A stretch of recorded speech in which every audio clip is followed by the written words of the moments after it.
What up, though, everybody?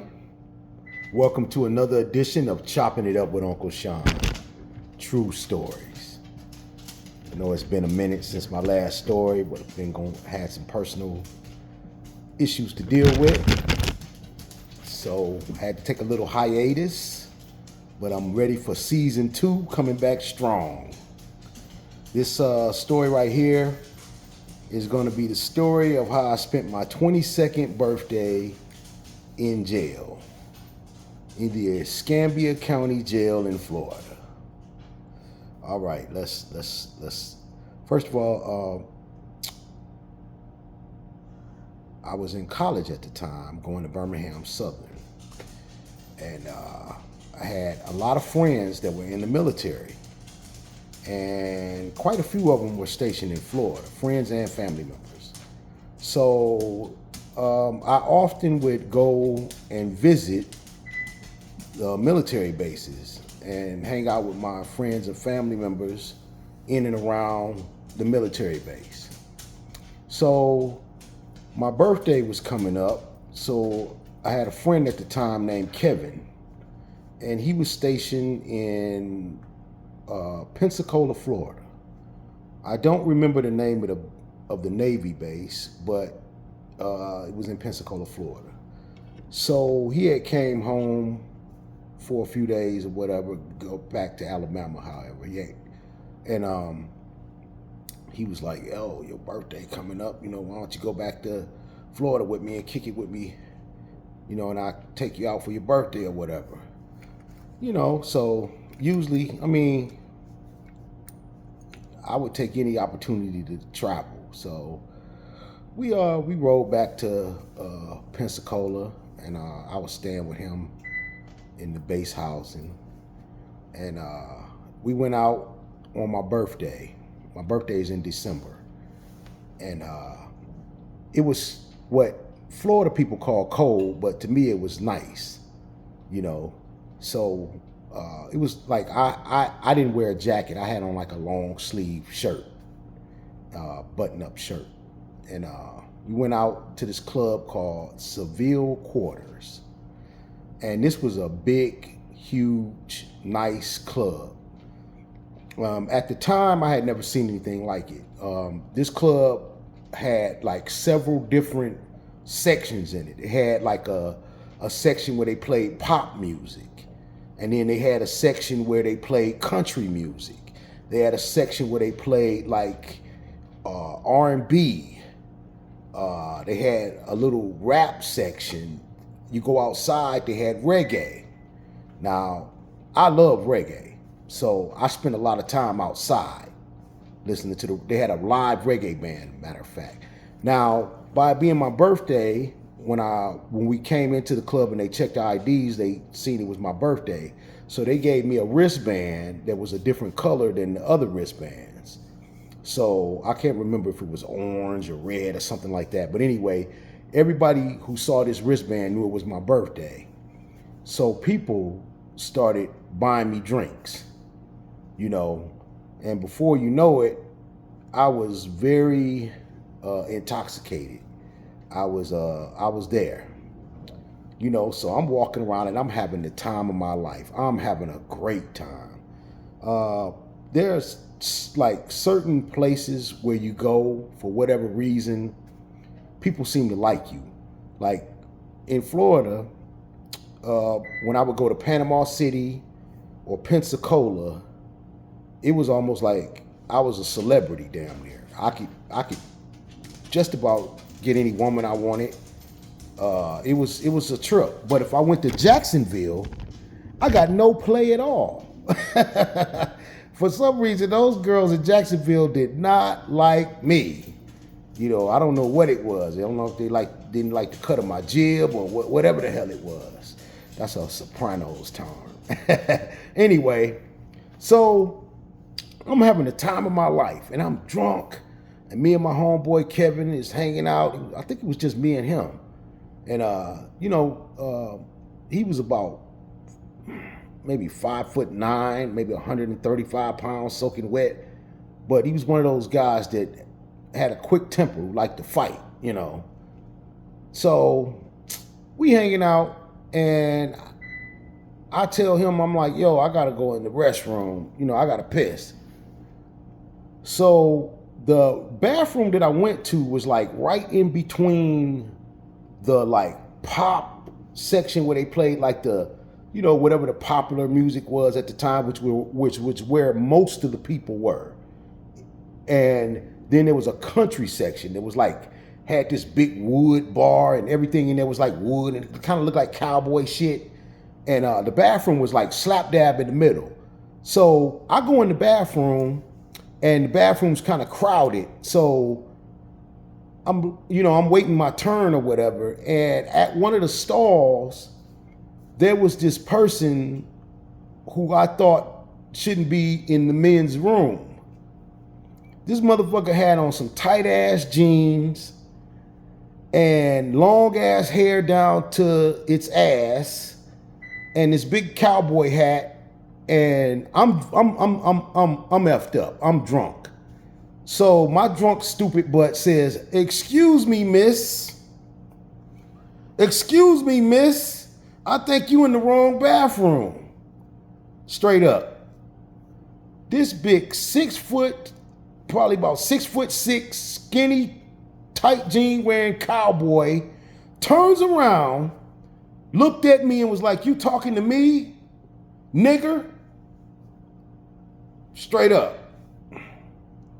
Now, this was back in the day when I was young. I was in college age. You know, I was 22 years old. So, if you wanted to fight, we could do that. So, by the time he called me the N-word, 3 other guys came out of the other stalls and all started calling me nigga too. So I backed out of the bathroom. And when I backed out the bathroom, my homeboy Kevin was like standing right over to my left hand side. So I come out the bathroom and I'm like, "Hey man." Now see, if I hadn't have been drunk, I would have just kept my mouth shut because I would have known where this was finna go. But I had no idea it was gonna turn out the way it did. So I tell him, I'm like, "Yo, man, I was just in the bathroom and these white boys called me nigga." You know? He like, Where? They come out the bathroom. I'm like, "Right there." Now, like I said, the guy that I thought was a girl was about 6'6". I'm 6'3", so he was taller than me. And Kevin was about 5'9". Kevin was like, "Him?" And I said, "Yeah." And I'm not kidding. He runs over to this big tall dude, jumps up in the air and punches this motherfucker in the mouth. Bow! Dude falls down to like one knee. And Kevin starts hitting him. And I grab him and throw him through this window. I'm not kidding. This is a real story. This is true. I didn't mean to throw him through the window. I was just trying to throw him down, but the window was behind us, so his head went through this window and cut his forehead from one side to the other. Now, Kevin gets down and starts hitting him and beating him, and these other 3 guys come up behind and start swinging on me. So I'm fighting these 3 guys, and they hitting me, and I'm hitting them, and we in a mix. And people start carting around and yelling, and you hear girls screaming and stuff. And I kind of blend into the crowd and kind of get away because the bouncers come and they grab Kevin and the big white boy. And they start grabbing him and taking him outside. So I'm in the crowd, kind of blended in. And when I look outside, the police are already out there. The police are already in the front. So people start walking out the club, and they got Kevin, and they got the white boy, and the other 3 white boys come out, and I'm behind, and nobody's paying no attention to me. So This is exactly what I see. Kevin standing up there and he's yelling and arguing with the police, and the people like, hey, they, blah, blah, blah. And the owner of the bar comes out. He's like, I'm the owner. He was fighting. Take him to jail. Just like that. And the police commits to cuffing him up. Just because this man comes out and says, I'm the owner. He was fighting. Take him to jail. They start gaffling Kevin ass up. Now, I'm standing up there and I'm thinking to myself, okay, number one, I don't even know where the hell I am. Number two, I rode with Kevin in his old lady's car, which was a stick shift, which at the time I couldn't even drive. Plus he had the keys. Okay, so they got Kevin all bent over the car, cuffed up. And I walk up to the police officer and I say, excuse me, officer, that's my friend. Where are you about to take him or whatever?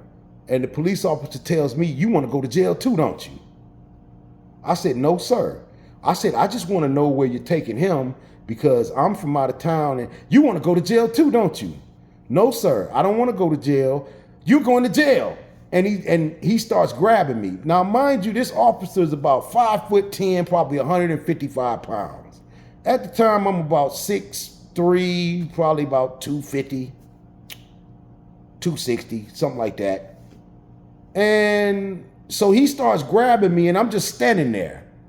And I'm just trying to explain to him, hey man, I didn't do nothing. I just want to know where you're taking my friend. You want to go to jail too. You're under arrest. So he starts trying to move my hands. So I put my hands on the back of the police car and just plant them there. And he's trying his best to move my hands. Put your hands behind your back. Put your hands, stop resisting. You know how they start yelling that. So then when he says stop resisting, he starts punching me in the side.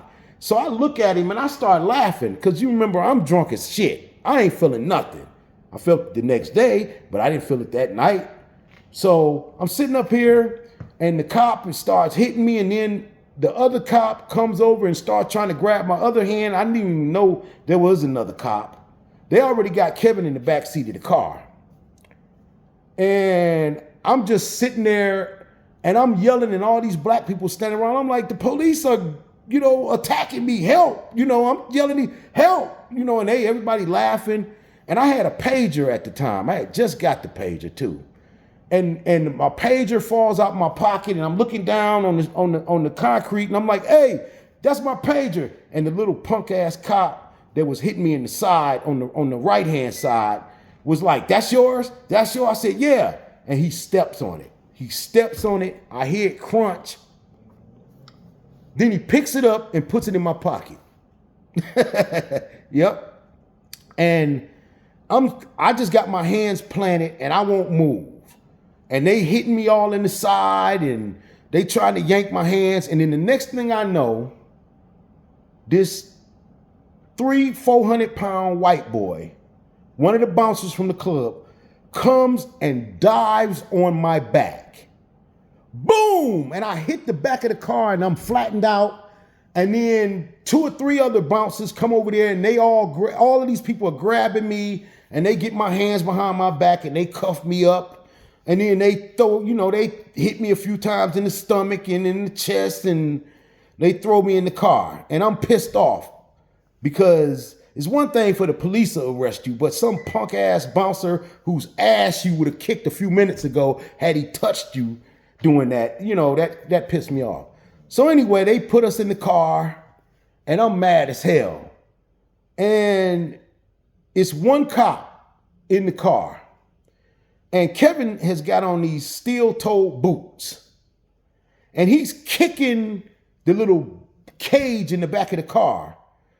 And the police opened up this little window and he kept threatening to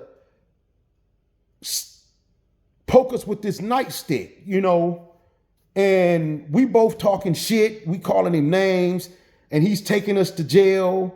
And every few minutes we say something to him and he get mad and he'll stop the car and act like he finna we really was playing with our lives. I mean, this motherfucker probably could have got out and killed us and they wouldn't have did nothing. It was Florida. But we wasn't even thinking. Well, he was in the military, so the military would probably, checked into what happened to him. But I'd have probably just been missing, But so we get down here to this jail, the Escambia County Jail, and they pull up under the little dock or whatever. And when they pull up, I'm not kidding you, it's like 12 cops standing out there waiting on us. I don't know what kind of call they made in, but they was waiting on us. Now, I'm one of those people, I haven't been arrested a lot, but once you got the cuffs on you and you go into jail, I give up. What the hell am I gonna do now? You got me. If I'm doing all my fighting is gonna be before they get me in the car and the cuffs. So if I do any fighting, we get down there, we both cuffed up. The police are standing around the car. Now, Kevin is small, so he can maneuver. So he turns his back to me where his feet are sticking towards the door. When these poor cops open that door, the first thing he does is kick one of them dead square in the motherfucking face with one of them steel-toed boots. Bow! Man, that motherfucker hit the ground. And he goes to kicking and flailing, and they grab this motherfucker by his feet. Now remember, his hands are cuffed behind his back. So they grab him by both his legs and yank him out the car, and he hits the fucking concrete back and head, and he's just laughing. He's drunk as shit. Shit face. And he's laughing, and he's laughing and telling them, "You can't hurt me, mother. You can't hurt me. You can't hurt me." And they drag him into the police station by his feet on his back. Then they come around to the other door with me, and I'm like, "Look, I'm just gonna get out." So, I get out peacefully and I walk in there. And when I get in there, they got him down on the floor. One cop is straddled across him, and he grabbed Kevin by his head and he's slamming his head in the floor. And Kevin's just laughing like he crazy. Ha ha ha ha, motherfucker, you can't hurt me. Ha ha ha ha, you can't hurt me. And they do that for a while, and then 2 or 3 of them grab him up and they throw him in this cage. And he's over there yelling and screaming and talking all crazy. And I'm standing up here at the counter, and they start like, it's like 4 of them. And they got me cuffed up, and they're like, "Okay, look, we're gonna uncuff you. Don't move. Put your hands on the desk." They giving me these instructions, and they standing back like they scared, And one of them comes up with the key, and he kind of unhooked me or whatever. And I, put my hand on the counter, and I just go through the whole little process. I get fingerprinted. When they look at my license and they see that, number one, I'm from Alabama. Well, I had an Alabama license. I wasn't from Alabama, but I had an Alabama license. And also that it was my birthday. So they start making all kind of jokes and talking shit. And they locked me up, and the charges were, disorderly conduct and resisting arrest with nonviolence. 2 bullshit charges. And they put me in this damn bullpen cell, and they gave me a $1,500 bond. A $1,500 bond. And put me in this cell and was like, you can try to bond out or whatever. And if not, whatever. So I'm in this joke for hours, and I'm in here, and this guy's in there that's drunk and throwing up, and niggas over there shitting. And it's horrible, but it gets worse. I'm here with a bunch of nasty, stinking niggas. And It gets late in the night. Now, by Kevin being in the military, he calls one of his homeboys who had some rank in the military. And this guy could come get him because he had the kind of rank where he could come and get him out. So this guy, and I can hear from the cell when they let Kevin go. And he's like, yo, I'm going to come back and get you, dog. You know, and I'm thinking, nigga, you ain't got $1,500. So, man, I had never been to jail before.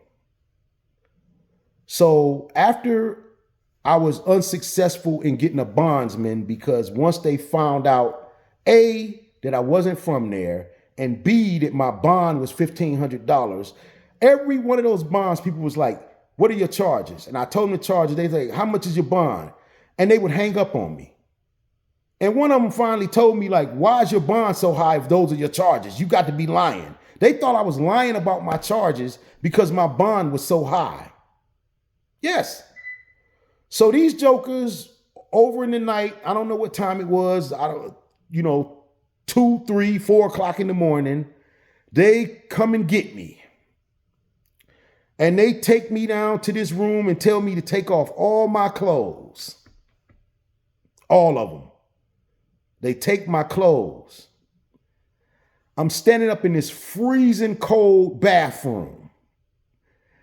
They give me this little piece of soap about this big that's hard as I don't even know what this soap, I don't know what this soap was made out of. And they tell me to take a shower. I'm pissed. So I'm in there taking this shower and I get finished and I'm standing up there and I'm freezing to death, butt booty naked. They come in there and they spray me with bug spray. It smelled like Raid. They sprayed my hair. They sprayed my underarms. They sprayed my pubic region. I ain't never been so embarrassed in my whole life. I ain't never been so embarrassed and humiliated and dehumanized in my whole life. And then they give me back my underwear and my undershirt. And then they give me this jumpsuit that's too small and these flip-flops. And they take me to this cell block. And it's just like what you see on TV, 60 Days In or whatever. I'm up in this joker and they give me a bedroll, a toothbrush, I think some toothpaste, I think a shaving razor and a piece of soap. It might have been a towel.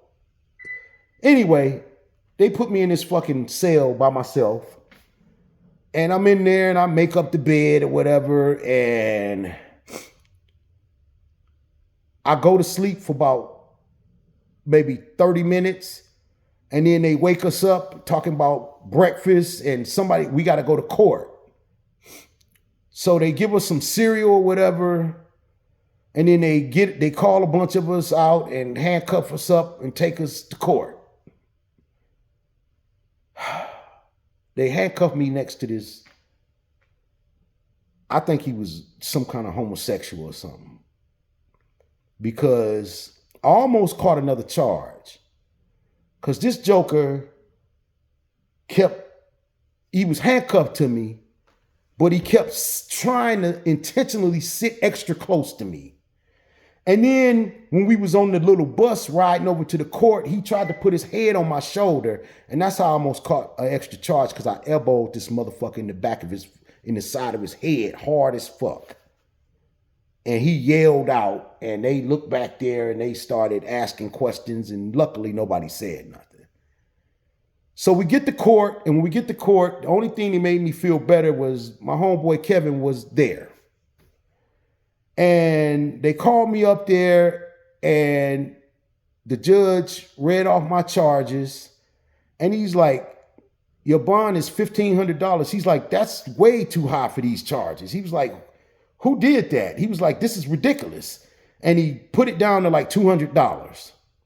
Now, I had called my mom all the way up in Detroit, and she had wired, or however the money, anyway, the money was across the street from the jail.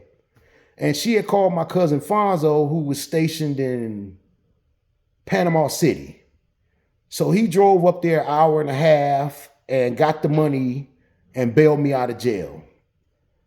When I got out of jail, I didn't know how I got out of jail at the time. I didn't. All I know is I went back, they took us back to the cell, and we was in there, and they served lunch, and there was a guy who looked like he wanted to take my lunch. And he was staring at me, and so I almost caught another charge, because I didn't know how long I was going to be in there, so I wasn't finna be no punk. So I was about to hit my man in the bridge of his nose with the tray, because I didn't really want to eat the food anyway. It was some spaghetti and garlic bread and some salad. It actually wasn't bad. And the next thing I know, about an hour and a half later, they called my name. And I didn't know what that meant when they called my name. So I'm still sitting there. I'm like, yeah, that's me. They like, yo, you out of here, big dog. You know, some old dude that was in there. I guess he was the boss up in there or whatever, you know, because he was the one told me to pack what to do. Roll that up, tie this up. He's like, you out of here, you know. And when I got out there, I just remember my cousin Fonzo standing up there with this cheese-eating grin on his face. Like, yeah, jailbird. You know, your mother told me to take you back to Panama City with me and then put you on a bus back to Alabama. Yeah, my mother was quite unhappy with me. And when I got to Panama City, we had some other adventures because I wasn't able to get a bus for like a couple of days. So, but that's the end of the story about me going to jail on my birthday. My 22nd birthday I spent in the Escambia County Jail. Very unpleasant experience. And I really don't want to ever go back to Florida. I hope you enjoyed this story. If you did, like, share, subscribe. If you didn't, like, share, subscribe. Leave a comment. Thank you.